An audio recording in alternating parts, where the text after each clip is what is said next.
Vim në Vila 24 në këndin e të ftuarve dhe kam 2000 kesha të ftuara sot, pasi do të flasim pikërisht për konceptin e bashkëjetesës. Sigurisht që të gjithë e njohin mirë se çdo të thotë martesë dhe çfarë sjell kjo marrëdhënie edhe nga ana ligjore dhe nga marrëdhëniet private, por bashkëjetesën ndoshta e njohin pak më pak. Për të sqaruar këtë koncept dhe nga ana ligjore, por edhe nga marrëdhënia sociale dhe nga koncepti i mentalitetit, kemi të ftuar Rezarta Dilisulën, zëvendës kryeredaktore e Gazetës Shqiptare, gazetës më elitare që është në treg, pse jo e themi plot gojën. Rezarta, përshëndetje, mirë se erdhët. Gjithashtu, në krahun tim kam avokate Mirela Roshi, përshëndetje dhe mirë se erdhët. Do të na shpjegoni mirë se çfarë do të thotë bashkëtesë dhe se sa përfshihet edhe në legjislacion bashkëtesa si një mbrojtje, le të themi, ashtu siç edhe martesa është mirë e përcaktuar në të gjitha marrëdhëniet e saj. Por le ta nisim me bashkëtesën si koncept. Çfarë do të thotë bashkëtesë? Përpara se ti përgjigjem kësaj pyetje, nëse më lejoni, unë desha të bëja një, do të më vjen shumë mirë që e keni prekur si temë. Bashkëtesa është një institucion i ri i të drejtës familjare, ashtu sikurse dhe martesa, që është një nga të drejtat themelore të njeriut, një drejt për martesë e ka kushdo, të cilat është një disiplinë e cila rregullohet me parimet të parashikuara në Konventin Ndërkombëtare, në Kushtetutën e Republikës së Shqipërisë, por dhe në Kodin e Familjes. Dhe e bëra këtë për të kuptuar dhe për t'i dhënë rëndësi se bashkëtesa është një koncept i ri që është futur në shoqërinë shqiptare. Dhe kjo është futur për herë të parë në Kodin e Familjes në vitin 2008. Dhe shpesh mund të flasim për bashkëtesën, por realisht dhe ligjërisht pak informacion ka. Pavarësisht se dhe ne si shoqëri kemi një kulturë të munguar juridike, jo vetëm në aspektet e martesës ose të bashkëtesës, por në përgjithësi. Në tërësi, po.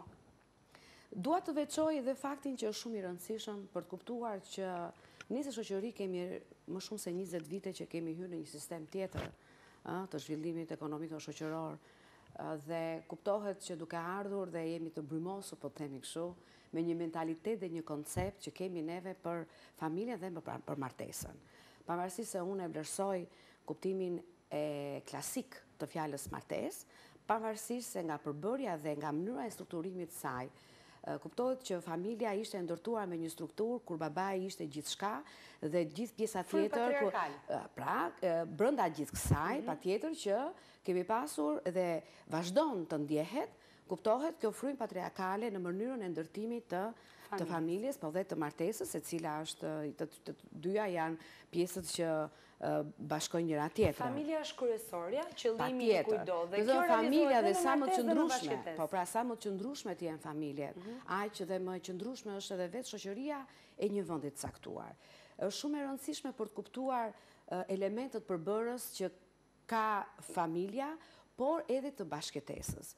Koncepti për bashkëtesën padyshim që është e ndryshme. Ka familje me bashkëtesë? Ka. Dhe bashkëtesa është një koncept, siç thash, i ri, dhe kuptohet që ndrimet ndaj saj janë të ndryshme në kohra të ndryshme, në grup mosha të ndryshme, në gjini të ndryshme, por edhe në shtresa për sa i përket formimit kulturor, arsimor, edhe edukativ fundja, sepse shumë e rëndësishme, fjala edukat për mua është një gjë shumë e madhe, se një kulturë mund të marrësh në një furtë të caktuar, por edukata për mbledh shumë gjëra. Prandaj dua ta veçoj këtë që nuk themi që tani erdhi bashkëtesa të gjithë duhet bashkëtojmë. Jo, ashtu sikurse njerëzit kanë preferenca. Mos ta shohim si një trend modern, si një fustan që mund ta veshë të gjithë. Është trend modern dhe vetvëtiu, vetë zhvillimet dhe ndryshimet që ka pasur shoqëria patjetër kanë ndikuar edhe tek martesa, edhe tek familja, dhe njerëzit nga një ndjenjë kolektiviste që kemi jetuar para viteve 90, kanë ardhur drejt një hapje dhe një pragmatizmi individual. Kjo ndjehet edhe brenda në martesë. Pra ka ndryshuar raportet ndërmjet të burrit dhe gruas. Pra gruaja ka filluar të kërkojë forcimin e pozitave të saj në një marrëdhënie bashkëshortore. Pra kjo ka bërë që vetë të pësojë një hapje. Vetë zhvillimi ekonomiko-shoqëror e sjell këtë lloj tendence. Pavarësisht se bashkëtesën e pëlqejnë më shumë një grup moshe caktuar, që mund të jetë 25 deri në 35 vjeç, por kjo nuk do të thotë që nuk e pëlqejnë ose nuk kanë preferencë moshat e tjera. Ka një garanci tek martesa që mungon tek bashkëtesa? Garancia po, është. Bashkëtesa është një bashkim fakti, një marrëdhënie fakti. Por brenda kësaj bashkimi ose marrëdhënie mungojnë elementët juridik që të regjistrohet ky bashkim si i tillë. Ndërsa martesa është një bashkësi ligjore, morale, dashurisë, respektit reciprok, përgjegjësisë, përmbushja e detyrimeve të ndërsjellta, edhe materiale, të cilat patjetër të gjitha këto rregullohen nëpërmjet ligjit që është parashikuar në Kodin e Familjes. Po pse themi që martesa është një akt ligjor, është një marrëdhënie juridike? Sepse që të quhesh i martuar, patjetër duhet të respektosh e të zbatosh disa procedura të caktuara me ligj. Meqense njerëzit me vërtet dëshirojnë të jetojnë bashkë për gjithmonë, të ndajnë bashkë me njëri tjetrin, kanë dëshirë që këtë ta kurorëzojnë përpara edhe me një veprim juridik, dhe kjo është përpara në mungesë të kësaj dëshire, ndoshta shkojmë tek bashkëtesa, nuk e them më tepër se mungesë dëshire. Faktikisht të lidhësh një martesë nuk është e lehtë. Pra njerëzit mendohen kur shkojnë të bëjnë celebrimin, ta celebrojnë. Ti je martuar, pse zgjodhe martesën dhe jo bashkëtesën?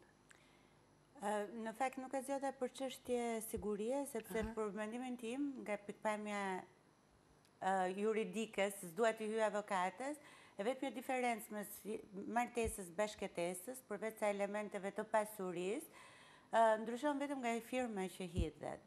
Personalisht mendoj që si bashkëtesë, si martesë, detyrimet reciproke janë njësoj. Plus që kemi tashmë dhe një ligj tri që rregullon edhe marrëdhënien bashkëtore, i bie të jetojnë pak a shumë në të njëjtën situatë, martesë bashkëtesë. Zgjodha martesën për elementin e mentalitetit. Çka do të thotë që kur martohesh, njeriu vishet me një mentalitet më të sigurt, qoftë edhe në opinionin e njerëzve. Është ndryshe të lindësh një fëmijë në martesë dhe ndryshe të lindësh një fëmijë në bashkëtesë. Mentaliteti këtu tek ne, edhe pse ka ndryshuar shumë, edhe pse thuaj se në çdo familje kemi një person që bashkëton, me vërtet ai është i fejuar ose e fejuar. Por prap bashkëton me të fejuarin e vet, gjë që para 90-s kjo ishte e pamundur. Njeriu fejohej, martohej, kishte statet e veta. Ishte statet e mirë përcaktuara, po. Pikërisht. Prap të gjithë njerëzit paragjykojnë. Mentaliteti në Shqipëri vazhdon të jetë pak i mbyllur për sa i takon marrëdhënies njerëzore. Ne familjen e shohim base një gjë atribuar dhe nga feja, e shohim si bërthama e jetës. Nuk e perceptojnë dot familje bashkëtesë. Një familje që mund të kenë edhe një fëmijë në bashkëtesë se perceptojnë dot, ndërsa një fëmijë që vjen nga martesa është një gjë e ligjshme, gati legale. Ndërsa tjetra, pavarësisht se mund të jetë legale, se ka dhe nënën dhe babain, po quhet fëmijë jashtë martese. Quhet fëmijë jashtë martese. Po ndërkohë njësoj njihet në mbiemër, njësoj njihet nga të prindërit. Po edhe në të gjithë njësoj ka dhe përfitimet. Edhe përfitimet, edhe në bashkëtesë. Por është ndryshon mentaliteti, thua ky është fëmijë që është, ata nuk janë martuar bashkë. Martesa ka, thash edhe herë, për mua, unë zgjodha martesën sepse çdo njeri për të kurorëzuar fundin dhe fillimin e një etape, dhe fillimin e një tjetre, konkludon me martesën. Bashkëtesa mund të ishte një formë tjetër, po unë preferova këtë ku të ndjehesh edhe vetë më komode. Si shumica. Unë desha të bëja dua sepse neve duke në të drejtat familjare, por jo vetëm, gjithmonë merret gjithmonë edhe drejta zakonore. Pra merret si një burim ku neve mund të marrim informacione për t'ja bashkangjitur për shembull legjislacionit dhe konventave ndërkombëtare, dhe të gjitha këto bashkë për shembull krijojnë këto ligjet në përshtatje të kushteve ekonomike, sociale të një vendi të caktuar. Po atë që desha për shembull ne fejesën e kemi një tjetër mënyrë të konceptuar. Ndërsa bashkëtesa, pra dua të bëj dallimin e fejesës me bashkëtesën. Ka një dallim. Po patjetër që ka, se fejesa mund të takohesh me njeriu që do kaloje jetën një herë në javë. Nuk është e thënë të jesh në një ndërsa bashkëtesa, po, është jetuar në një çati. Do të thotë një jetë e përbashkët, e qëndrueshme dhe stabilizuar, kur përgjegjësitë janë të ndërsjellta, detyrimet janë të ndërsjellta. Pra është njësoj si në martesë, por vetëm nuk ka atë aktin ligjor që të celebron ty dhe që është e dokumentuar. Pra se ne themi në çdo veprim që njeriu bën në jetë, është shumë mirë që ta ketë të dokumentuar. Gjithçka që bën, duhet, për shembull, bota jashtë asnjëherë nuk vepron në bazë të thënieve dhe të bisedave që ngelen të pashkruara. Pse Greqia e lashtë ka një histori? Sepse gjithçka të vetën e ka të shkruar. Prandaj dhe martesa, ajo është që mbetet, dhe thënë, është një veprim i cili regjistrohet diku. Patjetër që dhe për zgjidhjen e një martese, pra të këtij akti juridik, ka një procedurë të përcaktuar me ligj që quhet zgjidhja e martesës, e cila është gjykata kompetente ajo që bën ka procedura gjyqësore për ndarjen e dy njerëzve, patjetër që ka të përcaktuar shkaqet ligjore përse duhet të zgjidhet martesa. Ndërsa në bashkëtesë duhet Këtu dalim. Këtu marrëveshjet mes palëve, për sa i përket jetë gjatësisë të jetuarit bashkë, kuptohet mundet edhe të paracaktohen. Por do me thënë, një qift vendos të bashkëjetoj dhe për të patur një marrëdhënie të drejtë në qoftë se, për shembull, në shumë element të kësaj mund të thotë në qoftë se ti do bësh këtë, ne nuk jetojmë bashkë, në qoftë se ti, pra mund të ketë parakushte gojore. Por kjo nuk mund të jetë vetëm gojore në rastin kur kemi të bëjmë me pasurinë. Pra ka shumë qifte që bashkëjetojnë dhe gjatë jetës së tyre të përbashkët vendosin një pasuri të caktuar. Për këtë vetligji ka parashikuar që duhet të bëhet një marrëveshje përpara noterit publik, ku palët të përcaktojnë pjesët takuese për këtë pasuri të përbashkët që ka vendosur gjatë bashkëtesës. Dhe në rast se palët nuk jetojnë më bashkë, atëherë kjo marrëveshje është e detyrueshme për të zbatuar me mirëkuptim. Në rast se nuk ka, i bie që kompetente përsëri për këtë lloj marrëveshje, zgjidhjen e marrëveshjes është kompetente gjykata. Është kaq ligjore, është kaq, po mund t'ja bësh rres, po me të vërtet më ngacmon, domethënë, gjithë ky konotacioni palë, marrëveshje, biznes, marrëdhënie, transakcione, pasuri, ndarje, ndërkohë që po flasim për një marrëdhënie që shkon përtek kësaj, ka dhe dashuri, duhet ketë dhe besim. Po këto i marrin, sepse bashkëtesa, ashtu si kurse martesa. Ato janë fjalë që thuhen. Thuhen, po jo desha të drejtë. Më dua të them dhe këtë, si martesa dhe bashkëtesa ka elementet objektiv dhe subjektiv. Elementet subjektiv janë siç që është ndjenja, dashuria, respekti. Ka dhe një investim moral, ka dhe një investim nga çifti që nuk vjen vetëm nga ana pasurore. Elementet subjektiv janë edhe në bashkëtesë edhe në martesë. Sepse ndërsa te bashkëtesa për sa i përket regjimit pasuror, këtu ka një veçanti ndërmjet martesës dhe bashkëtesës. Që mund t'jenë parakushtet. Mund t'jenë parakushtet e përcaktuara gjithmonë të shkruara. Te martesa nuk ka një kontratë paramartesore? Mund të bëhet, patjetër, bashkësia, do me thënë në bashkësinë e pasurisë, patjetër që mund ta paracaktosh në momentin që ti lidh martesën ligjore. Dhe kjo ka shumë efekte, në momentin që ky çift ka vendosur që mos jetojë më bashkë. Ndërsa në rast se nuk kemi një kontratë paramartesore, kuptohet që pasuria pas zgjidhjes së martesës pjesëtohet pra në 1/2, pra 50% merr bashkëshorti dhe 50% merr bashkëshortja në rast se kjo pasuri është vendosur nga momenti që ata kanë lidhur martesën ligjore dhe në vijim. Në rastin dua të tregoj pak ndryshimin e mentalitetit që edhe këtu kemi posuar një ndryshim. Dikur në vitet e para të 90-s askush nuk mendonte që do martohem dhe unë do rregulloj gjithë pjesën time të pasurisë ose të sistemoj gjërat që më takojnë mua. Ndërsa tani, me ndryshimin e mentalitetit dhe me ato çka ne hasim për ditë në jetën tonë, kemi filluar të bëhemi më të ndërgjegjshëm. Çka do të thotë që kur shkojmë para, unë kam një pasuri që e kam vënë pas martese, dhe kur shkoj para një noteri më gjen rrugën e duhur që ajo pasuri të më mbetet mua.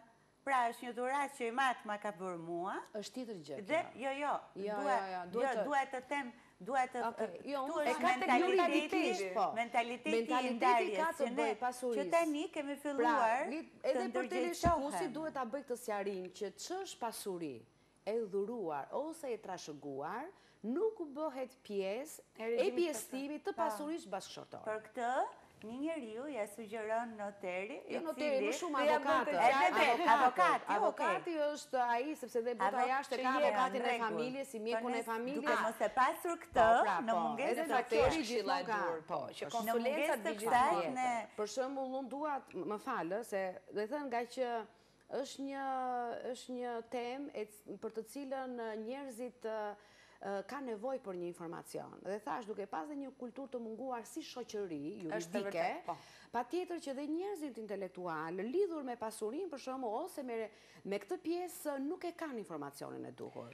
Nuk e kanë dhe tani nga gjithë biseda që ne zhvilluan deri në këtë moment ku jemi, janë duke pyetur në shtëpi, nëse ndodh ashtu siç ndodh me martesën, por ajo është e parashikuar në ligj. Ndaj, gjysë për gjysë.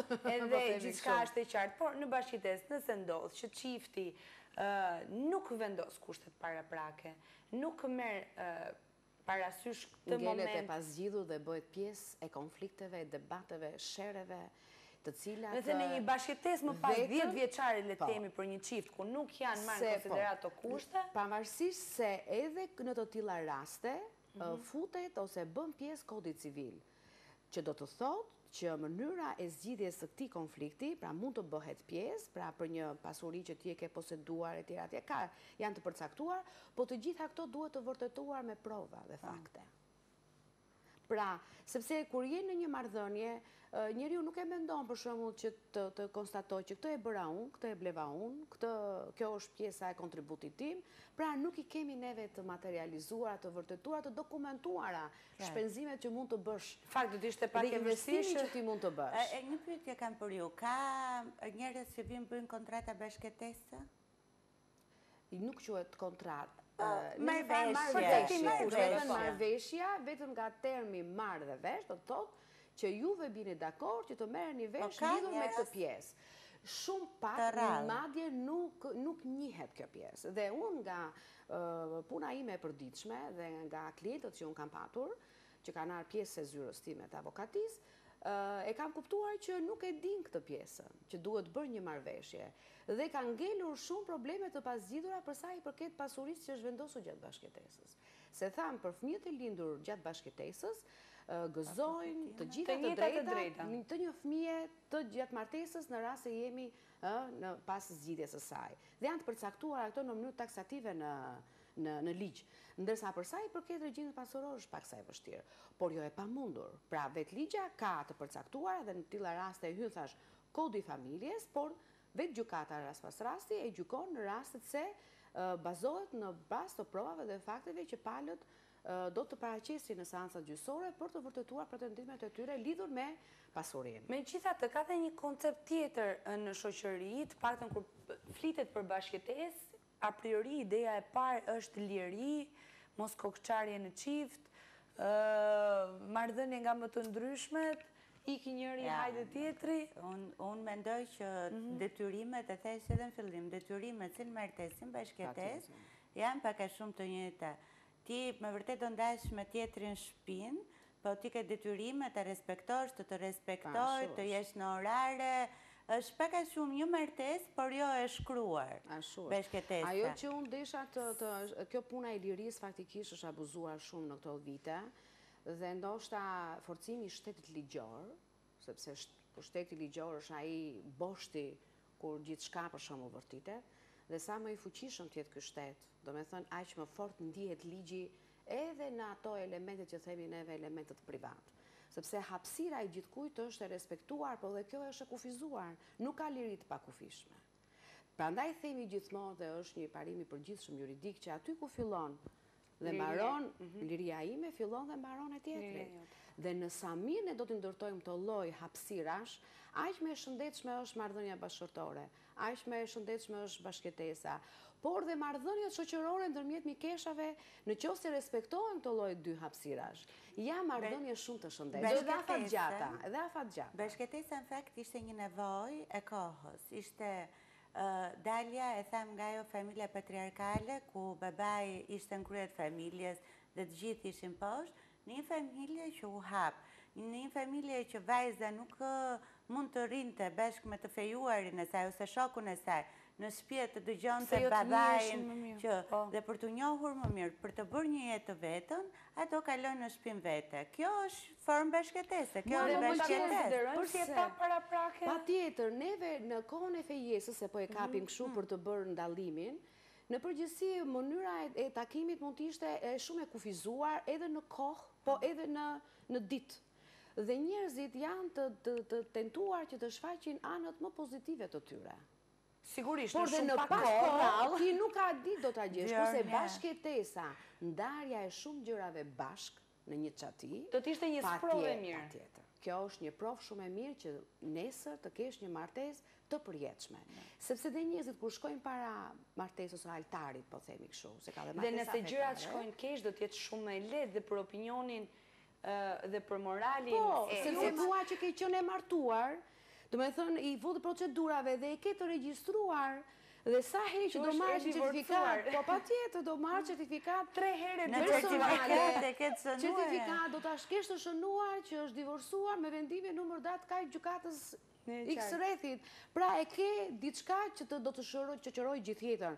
Patjetër nuk do të paragjykuar njerëzit që janë të divorcuar, ë? Jo, Sepse absolute. Unë divorcin e kam në koncept tim e kam quajtur gjithmonë një emancipim. Është Emancipim. zgjidhje. Dhe Më është një mirë. zgjidhje Është zgjidhje. e një situate e cila Të nuk mund të vazhdoj dot më. papranueshme. Shqyr që e kemi. Sepse të jetosh brënda trysnisë, të jetosh brënda një grindje të vazhdueshme dhe është shumë herë më keq se T'japësh një fund. t'japësh fund. E vërtet. Pavarësisht se jo shumë njerëz e pranojnë divorcin si një emancipim, por edhe sakrifica që mund të bësh për hir të, sepse gjithmonë e themi për hir të Është e fëmijëve, pavlefshme. por edhe për hir të pasurisë shumë njerëz nuk ndahen sot. Patjetër që njeriu fillon dhe depersonalizohet, ndryshon dhe se dhe përshtatja dhe ajo ka një kufit saktuar. Nuk mund përshtatesh infinit. Ndoshta do t'ju ftoj sërish për një tjetër tem, pasi me të vërtet që vazhdoni, nisem me bashkëtesën, po marrëdhënia është shumë e gjatë dhe ka shumë për të Dhe folur. është shumë e rëndësishme Jemi në ti fund- prekni këto, Po, jemi në fund të bisedës dhe le të rikujtojmë edhe një herë që ka një parashikim në kodin e familjes. në kodin e familjes dhe ka disa lidhur kushte kushte paraprake prake që që bëni mirë, rregullon. të konsultoni me avokatin për para se të merrni vendime Rregullon të për gjitha që pasojat për pasurinë dhe pse jo dhe për fëmijët. Rezarta Delisula, mua më vjen mirë që ti je martuar, sigurisht. Më në Do fund. t'jetë zgjidhja ime dhe të falenderoj shumë që pranove të ishe me ne sot në Vila 24. Ju falenderoj dhe ju avokate, falenderoj, besoj që do t'jemi dhe herë të tjera, ndërkohë që ne ndahemi këtu në këtë bisedë me të vërtet të këndshme për marrëdhënien e bashkëtesës në çift dhe do të rikthehemi sërish, ju mos u largoni.